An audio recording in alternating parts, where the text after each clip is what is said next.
Hi and welcome back to Garden Ninja. Now a few months ago I did a video showing you how to correctly prune a wisteria to make sure that you've got gorgeous lilac flowers every summer. And I've got an update to show you, so come on, follow me. If you've not already subscribed to my YouTube channel, hit the red button to subscribe today.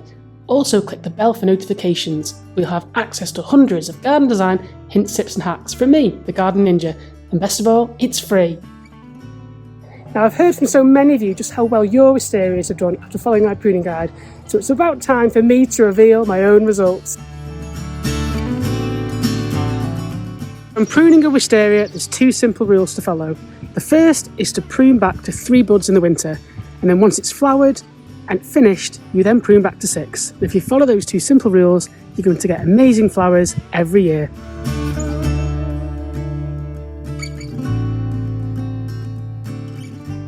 So come take a look over here. Now, remembering that this wisteria has been here for 20 years and has never given me more than 1 flower, we've now got about 15 hanging from this vine.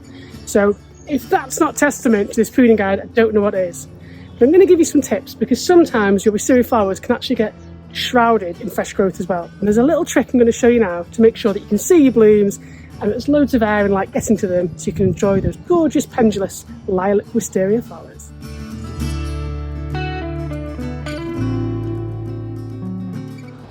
So if you find that you've got wisteria flowers but there's loads of green leafy growth covering them so that you can't see them, you can give it a very quick tidy up once the flowers start to emerge. And actually the light that you're allowing to get to them will allow them to look much more vivid, and it's a bit better for the overall plant. So I'm just going to nip those off there, always back to the nearest bud.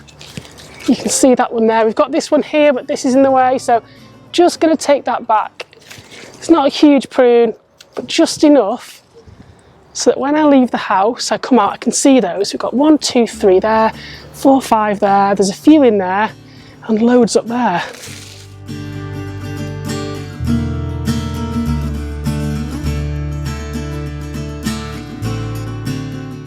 Have you got gardening questions that you need answers for?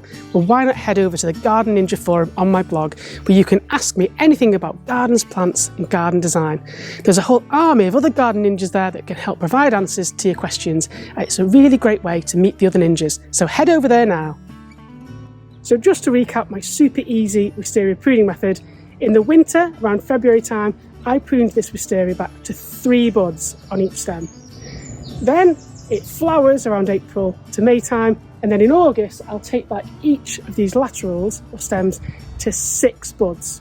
So 6 in the summer, 3 in the winter, don't feed it, and then look, you get these gorgeous flowers. And I reckon that next year I'll get even more, because I've started that formative pruning method to keep this wisteria healthy and floriferous. If you've liked this video, please make sure you subscribe to my YouTube channel, where there are hundreds of garden design hints, tips and hacks to help you make your gardens awesome. I've been Garden Ninja, happy gardening.